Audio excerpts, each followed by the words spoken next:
大家深夜搭电梯的时候，有没有遇过电梯突然停在没人按的楼层？如果你以为那只是机械故障，那就太天真了。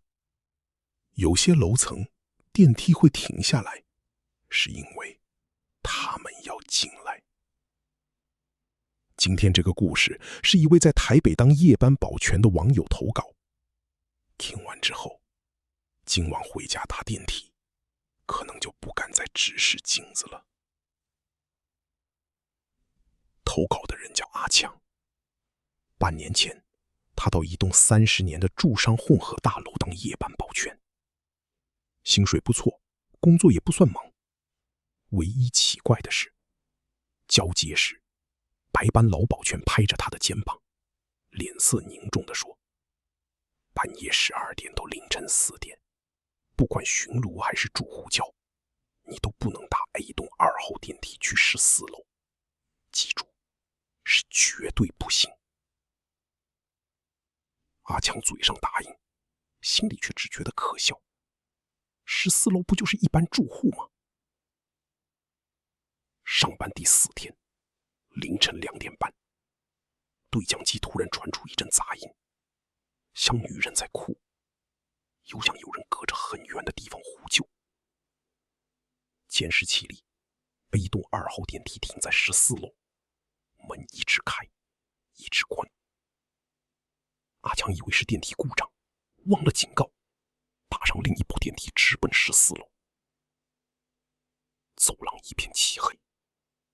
正当他准备查看2号电梯时，身后那部原本正常的电梯竟然自己开了门，里面没有任何人，只有一阵冷风从脚巷深处吹出来。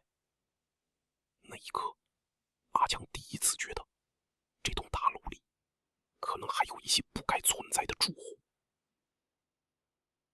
第2周，阿强开始不敢单独巡逻。某天凌晨3点，2号电梯又从14楼自行启动，缓缓往下。当画面降到7楼时，监视器闪了一下，电梯角落凭空多出一个穿红色雨衣的人。那个人背对镜头，头低低矗着，脚下却不断渗出黑色的水。电梯一路降到1楼，门叮的一声打开，现场的轿厢里明明空无一人，但荧幕里那个红衣人却慢慢转过头，对着监视器笑了。阿强立刻关掉荧幕，可就在荧幕熄灭前，他看见红衣人的嘴唇动了一下，那口型像是在说：你看见我了。第3周，大楼发生停电，只有紧急发电机还在运作。阿强被迫上14楼检查机房。他以为1号电梯总不会有事，没想到到达14楼时，电锯剧烈震动，直接卡住。紧急照明亮起，他下意识看向3面镜子，镜子里的脚巷明明只有他一个人，可下一秒，嘴角落多了一个红色的倒影。那个倒影没有跟着他动，只是一步一步从镜子里靠近。接着，一股湿冷的霉味塞满整个电梯，镜面上慢慢浮出一只苍白的手，按住了他的肩膀。隔天清晨，白班保全把阿强救了出来。后来他才在医院听见真相。1年前的7月，14楼曾发生一件命案，一名女子死在走廊，遗体被匆忙塞进大型纸箱，把2号电梯运到地下室。因为停电，电梯卡在14楼，整整7天后才被发现。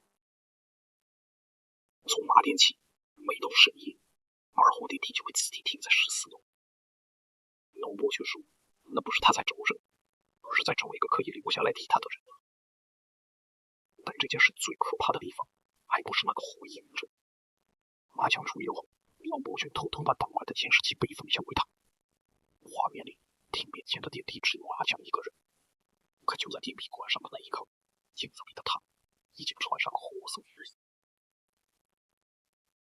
更奇怪的是，因为他出狱记录显示，阿强被送进医院的时间比他困在电梯里早了3个小时。